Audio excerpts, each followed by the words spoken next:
aujourd'hui on a un petit problème. Je veux faire la cité de Rickmore, donc passer comme pour la vidéo précédente de ça à la version illustrée sur la tablette, pour ensuite la mettre sur le livre. Donc là c'est la cité de Rickmore cette fois, la cité souveraine elfe. Alors le problème c'est que dans le tome 1, j'ai le plan du palais. Je n'ai pas le plan de la ville. Parce que bon, quand j'ai écrit, je ne l'ai pas mis. Voilà, tout simplement. Par contre, dans le tome 2, j'ai la bibliothèque à Rickmore. Et la bibliothèque royale secrète de Rickmore. Je ne sais pas si je la place sur la même page ou si Rickmore aura une double page. Je ne sais pas encore. Bon, bah, je vais tester. Mais le truc, c'est que comme dans le tome 2, ça va changer, comme bien entendu, vous êtes au courant, faut les lire pour connaître tout. Bref, du coup, je sais pas, je vais voir. On verra bien. Là, cette fois, je vais pas. C'est pareil, je vais prendre ces feuilles en photo pour les avoir directement sur le fichier de Clip Studio. Parce que ça sera quand même un petit peu plus pratique que l'autre fois. Donc aujourd'hui, comme vous l'avez sûrement compris, on va à Rickmore faire la cité des elfes. Du coup là, on n'a pas le plan de la ville, mais on a le plan du palais. Ça change. On échange un peu.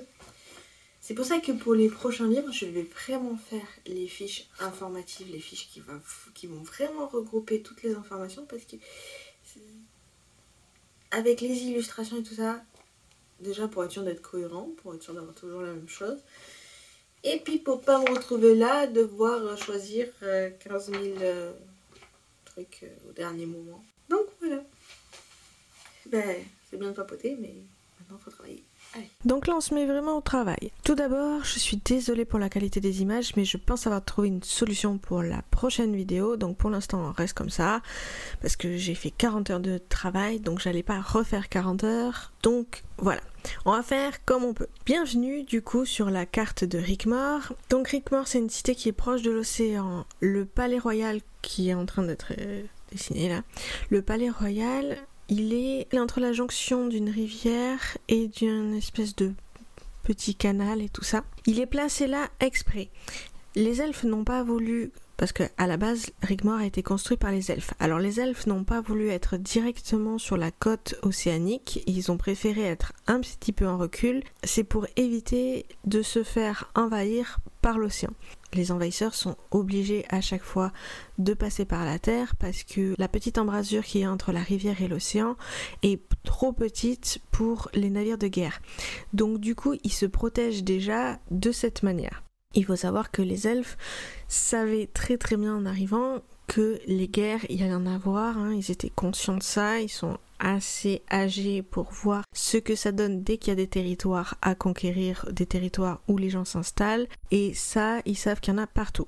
Donc du coup, ils se sont installés ici, un petit peu à l'arrière de l'océan, très proche, histoire d'avoir quand même les bienfaits, on va dire, d'avoir les avantages.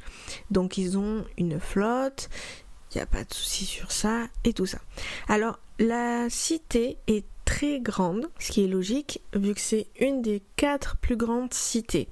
Alors on dit que Rickmore c'est la cité elfe parce que à la base ce sont les elfes qui se sont installés là. Mais ils se sont très vite ouverts à différentes cultures histoire d'enrichir leurs connaissances, bien entendu.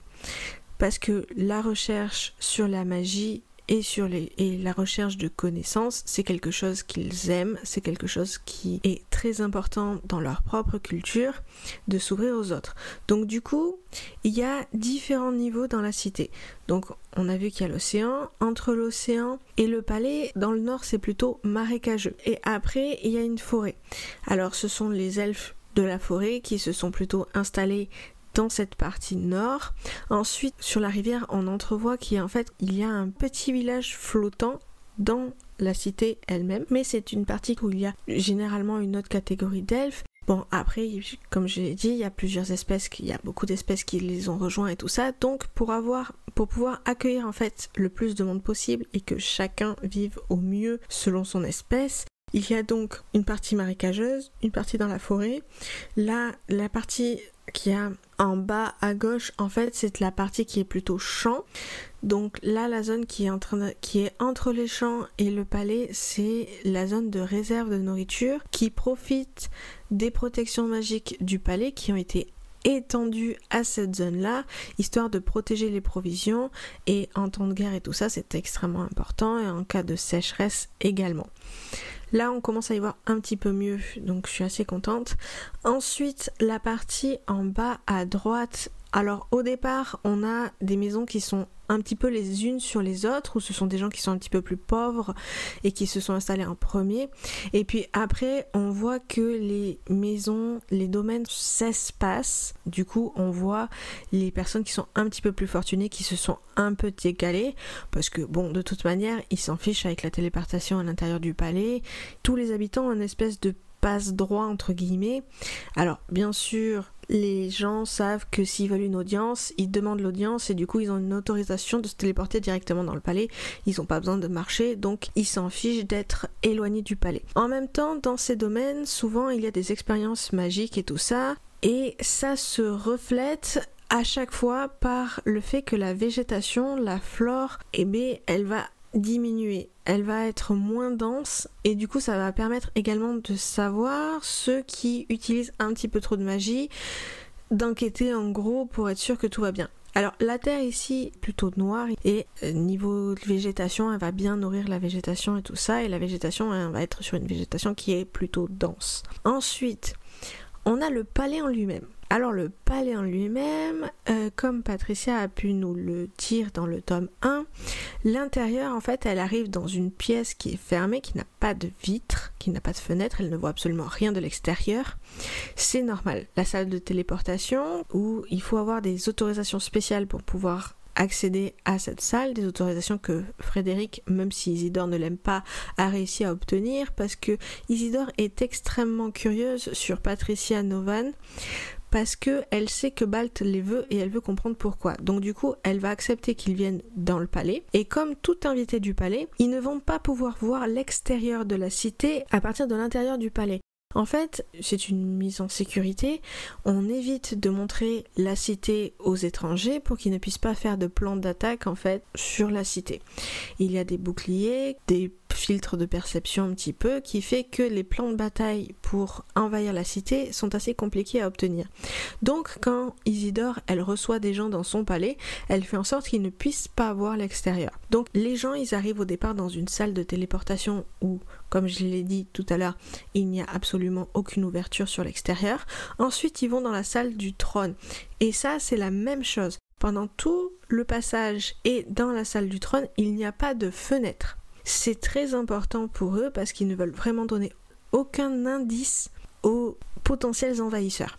Donc, il n'y a rien. Ensuite, ils vont à la salle du banquet qu'on va voir tout à l'heure. Et la salle du banquet, c'est pareil. Elle donne sur l'intérieur d'une cour qui est extrêmement grande, mais l'intérieur d'une cour qui est très végétalisée, et du coup en fait ils ne voient rien, ils ne voient même pas les sentinelles qui sont en train de les surveiller, ils n'y voient strictement rien, ils voient juste le haut des arbres parce qu'ils sont à l'étage. Comme vous pouvez voir, il y a plusieurs étages, donc la partie du bas n'a absolument aucune ouverture, il n'y a qu'une seule porte sur cette face. En gros, il y a quelques ouvertures, mais il n'y a que les ouvertures des portes, il n'y a absolument pas de fenêtre qui donne vers l'extérieur pour, au cas où que les gens réussissent à envahir la cité, le palais est le dernier rempart. Donc du coup, en bas, il y a très peu de zones ouvertes, il y a juste les portes, donc là c'est l'entrée principale, qui est là pour les invités en gros qui connaissent la cité et qui viennent hors téléportation. Et en même temps pour accueillir les gens du peuple et tout ça qui veulent venir directement par la porte, parce que c'est bien gentil la téléportation, mais quand la téléportation ne fonctionne pas, ils sont quand même contents d'avoir quelques ouvertures.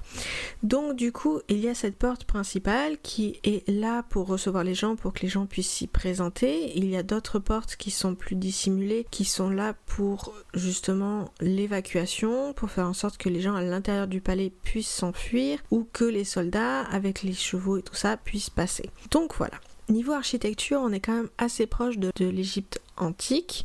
Enfin, Patricia trouve que c'est assez proche de l'Égypte antique. Elle voit ça surtout par rapport aux pièces dans lesquelles elle arrive, où il y a des colonnes.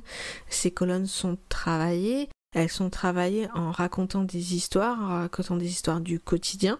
Par contre, c'est dans des salles qui sont marbrées. Il y a beaucoup de marbre dans cette cité. Et en fait, ce marbre, il est zébré, entre guillemets. Il est parsemé pas de fissures, mais de traits verts qui, pour ceux qui sont au courant, ça fait partie des éléments de la magie. Donc en fait, le palais est renforcé par la magie à l'intérieur même de ses fondations, à l'intérieur même de son architecture. C'est qu'il y a des éléments magiques absolument partout, qui sont plus ou moins dissimulés au regard et tout ça, mais tout est fait en sorte pour que tout soit protégé, en gros. Là, maintenant, on voit un petit peu mieux le palais. Donc, comme je disais, au rez-de-chaussée, il n'y a absolument aucune ouverture à part les portes pour rentrer et sortir. Ensuite, au premier étage, qui est quand même assez haut, on a beaucoup de fenêtres et tout ça. Ce sont beaucoup des suites, mais qui sont des suites de gens qui sont originaires ou qui habitent à Rickmore depuis un certain temps et qui ont prouvé leur loyauté. En gros, eux, ils ont le droit de voir vers l'extérieur. Par contre, Izzy n'en fait pas partie. Il y a pour la suite des gens les plus importants, on va dire, des gens les plus primordiaux pour le gouvernement, pour le fonctionnement de la cité en elle-même. Ils sont dans les suites qui sont parallèles, mais qui sont protégées, qui sont à l'intérieur. Là-dedans, il y a les invités plus ou moins désirables et il y a les gens du gouvernement. Ils sont chacun dans une aile différente, mais ça permet d'empêcher du coup les autres de voir l'extérieur, mais ça permet aussi d'empêcher que les suites des gens les plus importantes soient assaillies facilement. Ils sont protégés par les autres ailes du palais. Donc Izzy, c'est aussi pour ça qu'elle se sent enfermée dans son propre palais, parce qu'elle ne peut même pas voir sa propre cité de sa chambre, en gros. Il faut vraiment qu'elle aille se balader dans ces ailes-là, mais c'est pas forcément super bien perçu non plus. Elle a pas forcément le temps d'aller se promener avec tous les problèmes que Balt lui fait. Donc du coup, elle se sent enfermée. Alors, la salle du banquet, comme je disais, elle va donner sur la végétation que vous voyez en haut de l'image. En fait, c'est pour ça, elle est dans la zone carrée du milieu, là. Elle est dans la zone cubique du milieu et elle va donner vers l'extérieur, elle va donner vers la partie qui est vraiment végétalisée, les gros arbres et tout ça qui ne peuvent pas voir. Alors la salle du banquet est au premier étage, justement pour que les arbres empêchent de voir même l'horizon. On ne voit que les arbres de la salle du banquet. Les chambres du coup royales et tout ça sont plutôt sur le côté droit. Les chambres comme celle de Novan, comme celle de Patricia et tout ça sont plutôt à gauche. Donc le deuxième étage, on a le centre un petit peu plus des affaires et tout ça. Par contre, il y a aussi une zone qui est en dessous, qui est dans la terre, et là on va avoir plus des laboratoires, on va avoir plus la salle d'examen par exemple. Tout ce qui est sur la magie et tout ça va être fait plutôt en zone dans la terre et non pas à l'extérieur. Donc il faut se dire que le palais est immense, mais le palais, il y a aussi un étage ou voire plusieurs étages en dessous. Là on a vraiment que la partie visible en fait du palais. Donc voilà, alors on met un petit peu de couleur pour que ça soit mieux, mais comme le palais il est blanc, on peut pas rajouter non plus beaucoup de couleur.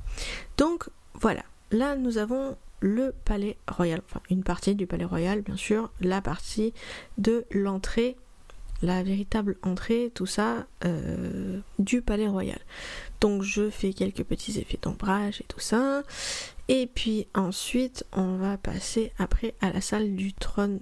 Alors le palais, il faut savoir qu'il y a quand même pas mal de monde qui y vit et tout ça. Il y a le monde du gouvernement, mais il y a aussi des chercheurs, il y a des scientifiques, enfin en gros la cité de Rickmore, elle a réussi à survivre aux attaques de Balt justement parce que elle fait beaucoup d'activités, elle fait beaucoup de recherches, elle prend vraiment dans différentes cultures, histoire d'avoir par exemple des systèmes de défense, des façons de penser qui sont différentes de la leur, parce que bon à force de vivre toujours dans la même communauté, la vision ne change pas des masses, et pour faire des recherches il faut pouvoir avoir plusieurs visions. C'est aussi ça qui a permis à Izzy de faire valider le fait qu'il y ait d'autres espèces qui viennent vivre avec eux, parce que justement, il y a des façons de voir, il y a des façons de vivre qui sont totalement différentes, et l'appréhension d'un problème change aussi selon ce qu'on a l'habitude, selon à quoi on a été confronté. Donc voilà pour le palais de Rickmore, le palais royal de Rickmore, voilà un petit peu comment ça se passe. Ensuite, on a donc la salle du trône. Alors, comme je le disais tout à l'heure, la salle du trône, les gens, les émissaires qui viennent, c'est la deuxième pièce qu'ils voient. Après, la salle de téléportation que je n'ai pas faite parce que c'est une salle qui est vide, il passe assez rapidement et tout ça. Et en fait, Novan va ressentir un malaise à cause de son pouvoir, justement, parce que la magie ambiante va travailler aussi sur ça. Mais bon, ça, je ne vais pas trop développer pour l'instant.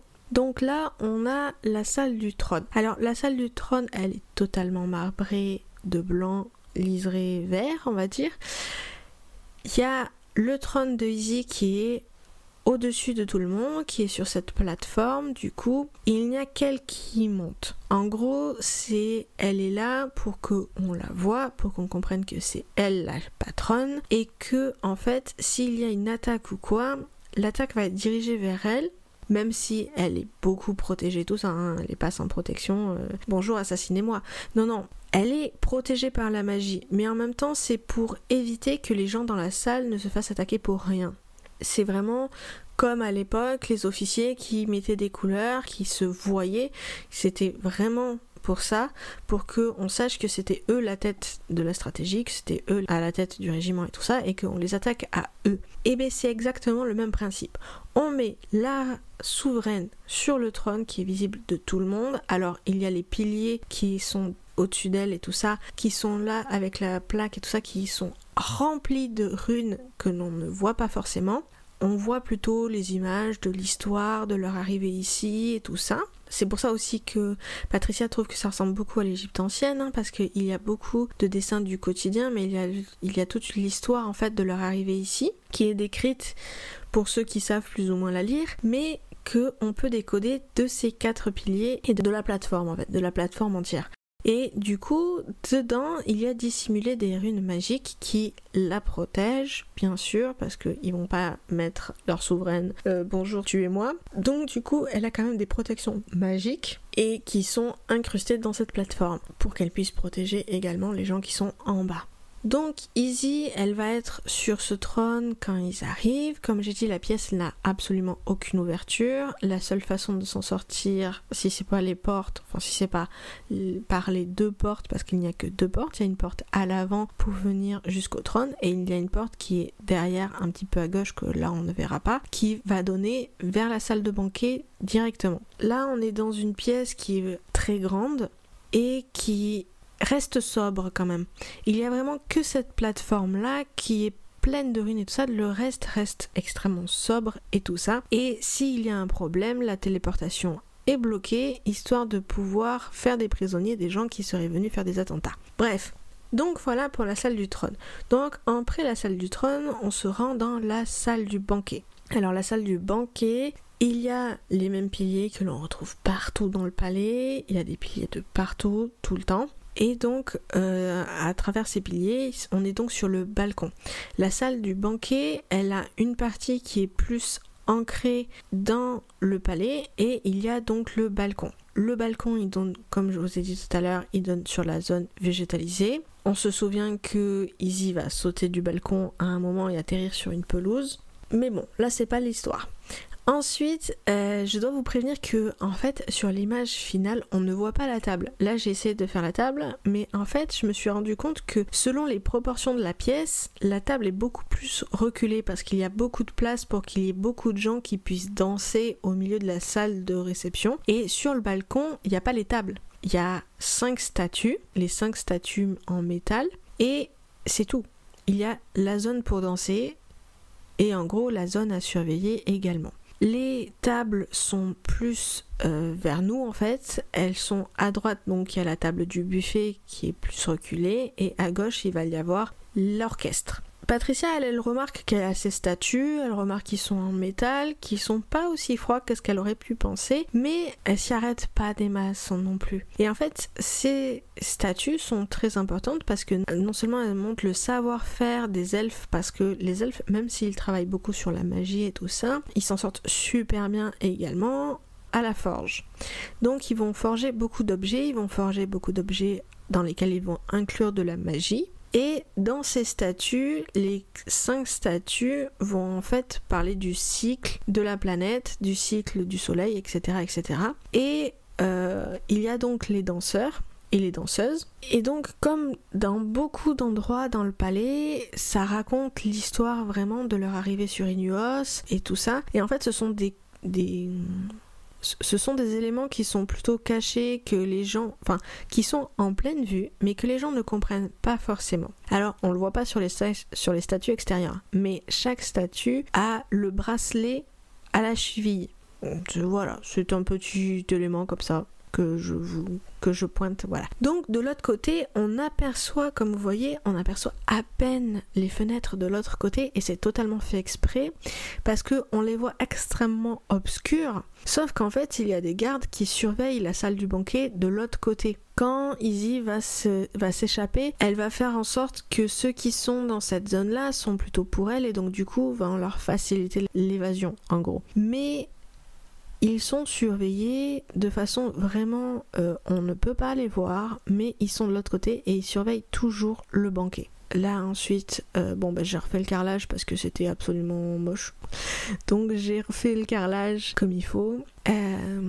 Alors je me suis rapprochée tout ça parce que vraiment sur la page j'ai pas tellement de place et que je trouvais assez important de montrer les statues parce que ce sont des éléments qui sont très importants dans la pièce, même si Patricia, comme d'habitude, n'y prête pas beaucoup d'attention. Alors elle voit qu'ils sont bien faits, machin, mais bon, Patricia c'est Patricia, hein, c'est Berserker. Elle fait pas attention vraiment aux détails. Et justement, dans les détails qu'elle a pas fait attention, c'est par exemple dans la suite dans laquelle ils l'ont mise. Alors la suite dans laquelle ils l'ont mise, c'est un petit peu la suite pour tester les invités. Les invités qui sont plus ou moins bienvenus, mais en gros elle est dans une suite qu'Izzy utilise beaucoup pour tester vraiment les gens qui l'intéressent. Elle sait que Balt s'intéresse beaucoup à Patricia, donc elle veut savoir pourquoi. Et en même temps, elle veut tester qui est cette personne qu'elle ne connaît pas parce qu'elle sait en plus que la mère de Patricia pourrait peut-être avoir un ascendant sur sa fille. Elle ne sait pas ce qui se passe entre la mère et la fille. Donc du coup, elle veut vraiment la tester. Donc elle met Guy à son service, comme d'habitude et tout ça, et elle la met dans cette chambre. Et cette chambre est assez particulière parce qu'en fait, normalement, Patricia, c'est une émissaire. Elle vient en émissaire, donc elle devrait avoir une suite qui en jette. En gros, qui est vraiment décorée, blablabla, blablabla. Mais pas du tout. Izzy, en fait, elle la met dans une chambre qui est assez banale, où il n'y a pas beaucoup d'affaires. En fait, c'est une chambre qui est extrêmement proche, voire qui est une copie des chambres qui sont pour les serviteurs. Il y a un lit à baldaquin, certes, mais il y a un lit. Et avec ce lit, elle a une armoire, elle a un bureau et elle a une salle de bain privative. C'est tout ce qu'elle a. Elle a ça et elle a une fenêtre. Elle a qu'une seule fenêtre également dans sa chambre. Donc il y a beaucoup des invités que quand elle les met dans cette suite, ils lui font un scandale comme pas possible parce que ce n'est pas selon leur rang, qu'ils méritent mieux. Bon, bref. Le truc du je suis richou, tu vas pas me mettre avec les pécores. Patricia, elle arrive dans cette chambre, elle voit une chambre immense. Franchement, elle s'en fiche, hein, à partir du moment où il y a un lit, une salle de bain privative, une vraie fenêtre. Alors ça, elle est contente. C'est surtout ça dont elle est le plus contente, c'est une vraie fenêtre. Parce que comme au manoir, elle n'a pas le droit à une fenêtre non plus. Du coup, là, elle est contente. Elle est super contente. Elle a le droit de pouvoir faire aérer sa chambre, elle a le droit de dormir, elle a le droit de se laver, c'est parfait. Elle a juste le lit, les tapis. Bon, j'ai pas fait la version avec l'assassin, parce que comme je fais pas avec les personnes, voilà. Mais bon, ça, vous imaginez. Donc, la chambre de Patricia, elle est comme ça. Elle est absolument contente, et du coup, ça va aussi aider Izzy à se dire que ça peut peut-être être une alliée, on sait pas. Parce que justement, Izzy est tellement entourée de gens qui sont là pour le pognon qu'elle en a ras le bol. Et elle cherche des gens qui sont plus simples et qui ont des valeurs qui sont différentes et pas là juste pour le pognon. Et en fait, le fait de savoir si la personne est capable de dormir sans se plaindre dans une chambre aussi dépourvue de faste et tout ça, ça lui donne aussi une idée de comment est Patricia. Voilà pour la chambre dans la suite que Izzy lui a prêtée. Et ensuite, on passe à la salle d'examen. Alors, la salle d'examen, c'est une salle qui est extrêmement simple. En gros, c'est une salle qui est dans la roche, qui est un petit peu à même la roche et tout ça. Enfin, visuellement. Et il y a ce rocher au milieu sur lequel Patricia doit se coucher pour passer les examens. Alors elle ne voit pas que la salle est reliée à une autre salle et tout ça. Visuellement, c'est la même salle que celle à Urikness. C'est une salle qui est vraiment dans la roche et qu'elle a juste à s'allonger et à attendre un petit peu que ça se passe. Bon, ce qui ne se passe pas exactement comme prévu, mais bon, ça, vous êtes au courant. Bref, donc voilà la cité de Rickmore. Je vous remercie du coup d'avoir suivi jusqu'au bout et je vous dis à très vite dans une prochaine vidéo.